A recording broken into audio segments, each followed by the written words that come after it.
Shalom, bien-aimés frères et sœurs.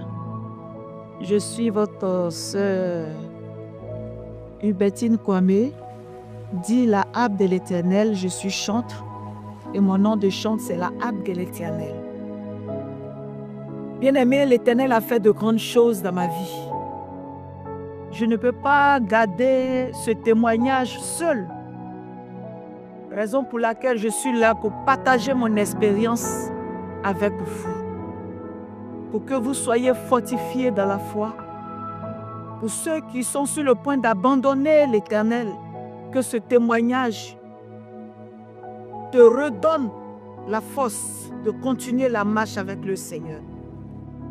Je suis présentement à l'émission Transformation et je bénis Dieu pour cette structure. Mon témoignage est grand.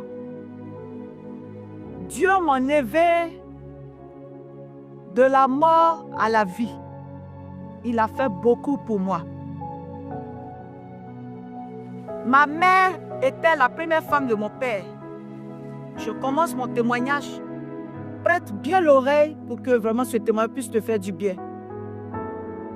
Ma mère était stérile. Celle qui était la première femme à cause de manque d'enfantement. Elle était traitée comme une sorcière dans sa famille, c'est-à-dire dans son foyer. Elle était traitée comme vente de cimetière. Elle a souffert. Elle a connu ce qu'on appelle l'humiliation, l'opprobre. Une femme qui s'est mariée à 23 ans, de 23 ans à 30 ans, il n'y avait pas d'enfant. À 50 ans, il n'y avait pas d'enfant. Mais le Dieu de l'impossibilité va visiter les entrailles de cette pauvre femme qui persévérait dans la foi, qui criait à l'Éternel jour et nuit. L'Éternel, Dieu va visiter ses entrailles à l'âge de 75 ans. À l'âge de 75 ans, elle commence à revoir ses menstrues. La puissance de Dieu l'a localisée. L'Éternel a rendu ce qui était impossible possible. Comment une femme qui ne faute pas, de 23 ans qui se marie, et ça allait de 75 ans. Mon frère, ma soeur, Dieu a la capacité de changer ta destinée en un clin d'œil. Dieu a la capacité de changer ta situation. Je veux dire à quelqu'un, arrête de pleurer, arrête de te lamenter, arrête de dire que tu as pris de l'âge. Dieu a la capacité. S'il a visité les entrailles de ma mère à l'âge de 75 ans, de nos jours à 45 ans, une femme ne peut plus enfanter. À 50 ans, elle ne peut plus enfanter. Mais le Dieu d'Abraham, d'Isaac et de Jacob s'est manifesté à l'âge de 75 ans. Elle m'a mise au monde. Quelques années après, lorsque j'avais 14 ans, ma mère a commencé à avoir la maladie qu'on appelle la tuberculose. Lorsqu'elle tousse, c'est le sang qui sortait. Et je voyais ma mère en train de mourir à petit feu. Chaque fois je la vois, c'est moi qui vais au champ, j'envoie Fargo avec les feuilles pour la soigner. Et j'ai dit, maman, je te vois en train de souffrir. Laisse-moi aller en ville pour aller faire travail de servante pour te venir à l'aide. Parce que je suis sa fille unique et je la voyais en train de mourir. Je voyais ma mère en train de souffrir. C'était difficile pour moi.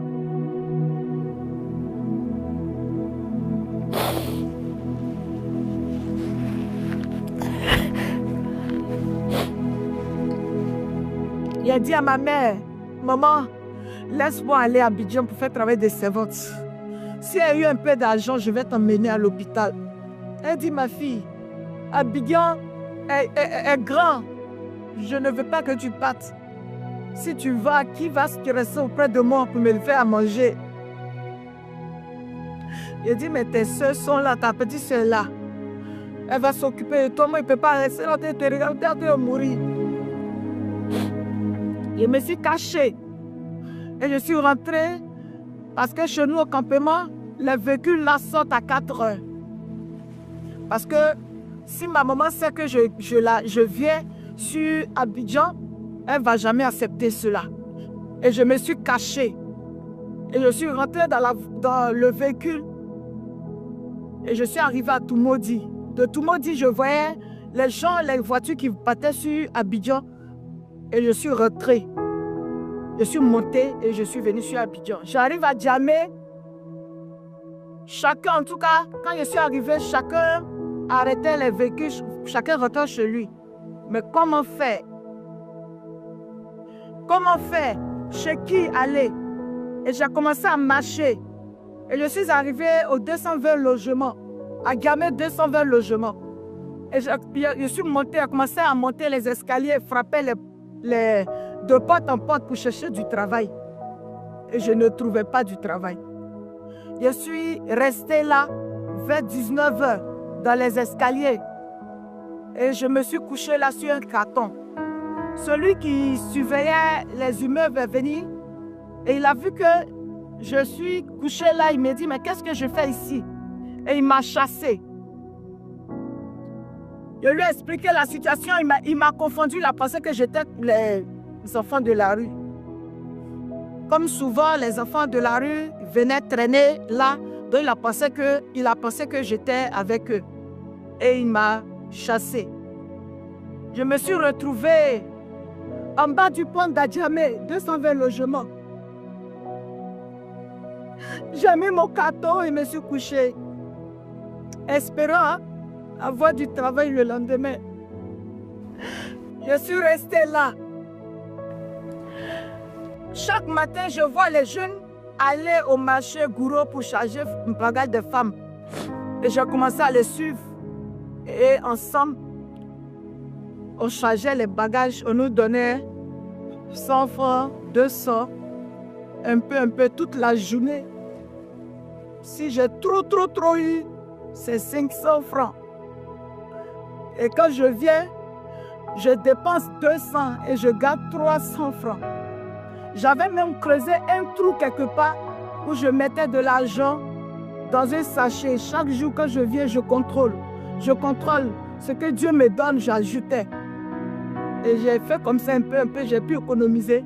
J'ai eu 17 000. Et j'ai appelé mes amis et les ai dit, ah, vous savez que c'est à cause de ma maman que je suis venue ici à Abidjan. Je vais retourner voir ma mère.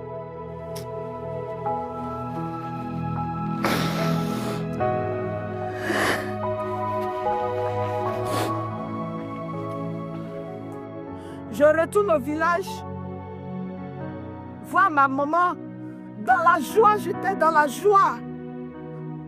J'étais dans la joie. J'ai dit, ah, où est ma mère? Maman, je suis venue. Maman, je suis là. Ta fille est là. Papa, maman, je suis venue. À cause de toi, je suis allée me battre. J'ai eu un peu d'argent, je suis venue. Je ne vois pas ma maman. Je rentre au salon. Je ne vois pas ma maman. Dans la chambre, encore, je ne vois pas ma maman. Je ne vois pas où se trouvaient les affaires de ma mère. J'ai dit, mais j'interroge tout le monde, où est ma mère? Et la sœur de ma maman qui m'a appelé et qui m'a fait asseoir, dit, Yako, dès que tu es parti, quelques mois après, 3 mois après, ta mère nous a quittés. Maman est partie, elle n'est plus de ce monde.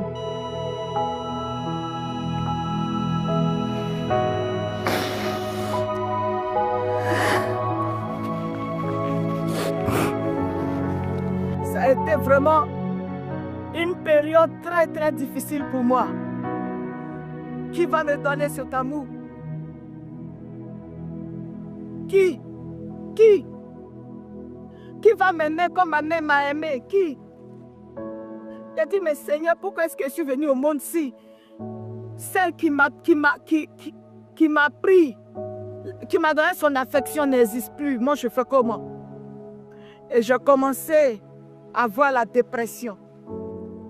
Je voulais rester au village. Mais je me suis dit, si je reste au village, avec qui je vais rester?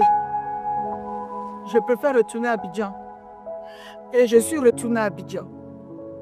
J'arrive à Abidjan. Mes amis ont vu que je n'étais plus la même personne après mon retour du village. Parce que je commençais à avoir la dépression.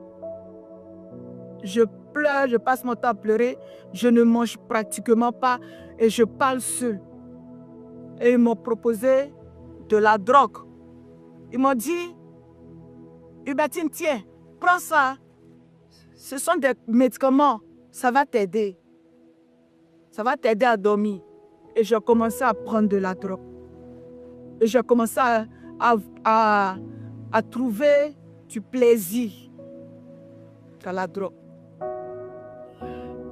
Et un jour, j'ai demandé à celui qui avait l'habitude de me donner, il est comme notre grand frère dans la rue. Il est comme notre grand frère, c'est lui qui nous protégeait là-bas. Quand il y a d'autres groupes qui viennent s'attaquer, qui s'en prennent en nous, c'est lui qui nous défendait. Et je lui ai dit, ah, ce que tu me donnes là, quand je bois, quand je prends, je me réveille vite. Il y avait quelque chose qu'il y a à prendre où je ne vais pas vite me réveiller. Il dit, ah non, ce que tu dis là, c'est grave. Donc, comme moi je sais où il met, je suis allée, j'ai pris assez de comprimés, j'ai pris. Et il y avait aussi d'autres en poudre que j'ai tiré. La dose avait dépassé. Et lorsque j'ai pris, j'ai passé 2 jours dans le sommeil et dormais. Quand je me suis réveillée, ce sont mes amis qui m'ont dit, ah, aujourd'hui tu t'es bien reposé, que ça fait 2 jours que tu dors. Que bonne arrivée. J'ai dit, ah bon, 2 jours, on dit oui. Lorsque je me suis réveillée, c'est-à-dire pendant les 2 jours de sommeil là, un individu a abusé de moi. Parce qu'au moment où j'ai quitté au village pour venir, j'étais encore vierge. Donc, quand j'ai pris de la drogue et puis les autres étaient allés se chercher, ils étaient couchés là, je ne sais pas qui, mais la personne a abusé de moi. Et cette personne m'a donné la maladie qu'on appelle le VIH-Sida. Le VIH-Sida avait commencé à me ronger, avait commencé à me rendre malade. Tout mon corps était rempli de taches. Tout mon corps était rempli de taches. Des taches noires. C'était pénible. Mes cheveux ont commencé à s'arracher. Quand je mange, c'est la diarrhée qui vient. Donc mes amis ont commencé... Quand je dis mes amis, c'est les jeunes de la rue. Et ils ont commencé à me protéger avec leurs habits qui ne prennent plus. Ils prenaient pour me protéger, mais la situation avait commencé à devenir grave. La situation avait commencé à devenir grave. Donc, ils se sont concertés et dit, ah, la situation devient compliquée. Il faut qu'on sauve la jeune fille Hubertine. Amenons-la à l'hôpital. Et on me prend et on m'amène à l'hôpital. À l'hôpital, le médecin a dit, ah, la situation de votre soeur est critique. Elle a le VIH-Sida. Mais là où ça arrivait, on ne peut plus la laisser partir. On va la garder. Et c'est comme ça qu'ils m'ont prise. Le docteur il m'a conduit dans une chambre. Il me conduit dans une chambre où se trouvent les sidéens. Je vous assure, chaque jour, on n'entend que des pleurs dans le couloir. Je voyais des gens qui paient la vie, on met drap blanc sur eux, on les fait partir. Et j'avais commencé à avoir peur. Et je commençais à pleurer. J'ai dit, Dieu, je ne te connais pas. Mais on m'a dit que tu existes. Et que c'est pour moi que tu es mort à la croix.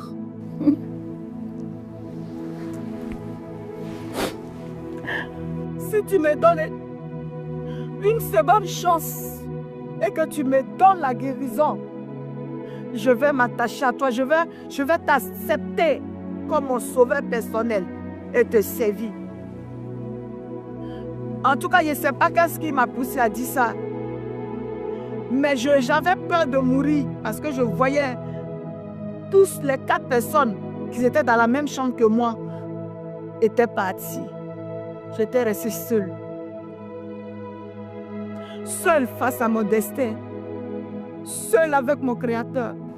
J'étais restée seule. Mes amis étaient loin de moi. J'ai dit, Dieu, donne-moi. Donne-moi la victoire sur cette maladie. Je ne suis pas allée me prostituer pour avoir cela. Seigneur, je ne suis pas allée me vendre pour avoir cette maladie. C'est quelqu'un qui a été méchant vers moi. Mais Seigneur, accorde-moi la grâce. Bien-aimé, le juge devait rendre l'âme. C'était difficile. Je luttais entre la vie et la mort. Je voulais forcément vivre. Je voulais vivre pour proclamer la gloire du Seigneur. Je voulais vivre pour rendre témoignage des bienfaits de Dieu. Je voulais vivre pour contempler la puissance et la gloire du Seigneur. Je voulais vivre pour dire au monde que Jésus est vivant et qu'il agit parmi nous. Bien-aimé, le Seigneur m'a fait passer par la mort pour donner gloire en son nom. J'ai rendu l'âme. Et lorsque j'étais morte, je ne sais pas comment les choses se sont passées derrière moi. On m'a mis formol et on m'a mis rangé dans les casiers de la mort pendant des jours, 7 jours. 7 jours. On prend le corps pour aller au village pour l'enterrement. Ils ont fait mon funérail, tout ce qu'ils pouvaient faire. Et lorsqu'ils étaient en train de m'enterrer, ils ont pris le cercueil déposé dans la tombe. Bien-aimés frères, Jésus est vivant. L'Éternel est réel. Le Tout-Puissant est Dieu. Il agit encore parmi nous. Toi qui es désespéré, toi qui penses que tout est limité, tu penses que Dieu ne peut plus agir. Je suis un témoignage vivant. J'ai expérimenté Dieu, j'ai expérimenté la puissance de Dieu. Jésus est réel, Jésus est vivant. Ils sont allés m'enterrer, quelqu'un qu'on l'a mis formel pendant des jours. 7 jours. On prend le corps pour l'enterrer. Mais pendant mon enterrement, ce Dieu tout-puissant, ce Dieu d'Abraham, le Dieu de Jacob, le Dieu de Moïse, il ne m'a pas laissé dans le tombeau. Il ne m'a pas laissé dans le tombeau. Il n'a pas permis à ce que les hommes m'enterrent parce qu'il avait quelque chose accompli dans ma vie. C'est pour que toi, tu entends ce témoignage que Jésus m'a ramené à la vie. Toi qui es malade, c'est pour que tu sois guéri. C'est pour que tu reçois ta guérison. Toi qui entends ce témoignage. Bien-aimé, pendant mon enterrement, ils ont commencé à verser le sang sur le cercueil. Et ceux qui m'enterraient, ils ont entendu un bruit. Et ils ont commencé à se poser les questions. Mais on entend le bruit vient d'où? Ils continuent à verser le sable.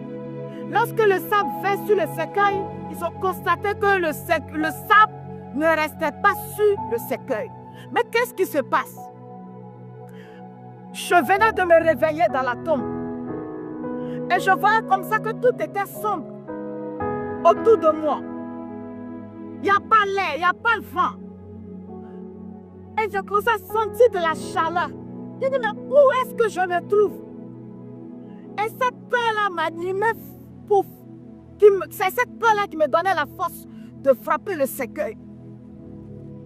Moi, je dis toujours que c'est parce que l'Éternel, le Saint-Esprit était parmi ceux qui m'enterraient. Sinon, il pouvait ne pas entendre le bruit et puis m'enterrer. J'allais me réveiller dans le secteur, dans la tombe là. J'ai lutté là et puis c'est fini. Mais c'est parce que Dieu est avec moi. Tu ne mourras pas avant ton temps. Je le déclare en qualité de sa servante. Je dis, tu ne mourras pas avant ton temps. L'Éternel est avec toi. Lève-toi. Continue la marche avec Dieu.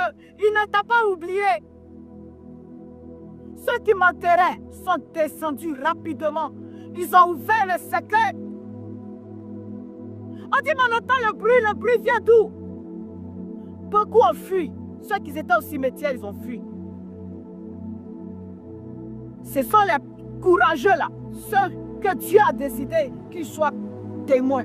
C'est eux qui sont descendus. Oh, je bénis ta vie, je prophétise que j'entends le bruit de ton témoignage. Le bruit de ton témoignage va fermer la bouche de tes persécuteurs. L'Éternel se lève et travaille à ta faveur. Ils sont descendus rapidement dans le cercueil. Ils ouvrent le cercueil. Ils voient cette femme morte. Cette femme que les docteurs ont déclarée morte, qui est revenue à la vie. C'est pas merveilleux ça? Est-ce que c'est pas glorieux ça? Est-ce que c'est pas puissant ça? Le Saint-Esprit est vivant. Ils m'ont retiré rapidement du cercueil. Ils sont allés avec moi au village. Tous ceux qui ont pensé que mon histoire était finie, tous ceux qui ont pensé que mon histoire était finie, l'Éternel venait de réécrire une nouvelle page de ma vie. Jésus m'a redonné la vie. Non seulement, il m'a ressuscité d'entre les morts, il m'a guéri du VIH-Sida. Je suis guéri du VIH-Sida. Toutes les taches noires que j'avais sur ma peau, tout a disparu. Jésus m'a guéri. Tous mes cheveux qui étaient partis, voilà mes cheveux. Jésus m'a transformé. Aujourd'hui, ça fait 30 ans que ce témoignage, Jésus l'a fait. Né de 3 enfants. Jésus a changé mon histoire. Qu'est-ce qu'il ne peut pas accomplir dans ta destinée? Qu'est-ce que le Tout-Puissant ne peut pas accomplir pour toi, ma soeur, mon frère? Qu'est-ce que Jésus ne peut pas accomplir dans ta destinée? Dieu a fait pour moi. Il m'a ramené à la vie. De la mort à la vie. De la rue. Aujourd'hui, je suis devenue une servante de l'Éternel. Chantre, consacrée à l'Éternel. Alors que Dieu bénisse tous ceux qui vont suivre et entendre ce témoignage. Que ce témoignage parcourt le monde entier afin que l'on sache que Jésus est encore réel parmi nous et il agit toujours. Que Dieu vous bénisse. C'était moi, votre chante la harpe de l'Éternel. Shalom, shalom, shalom.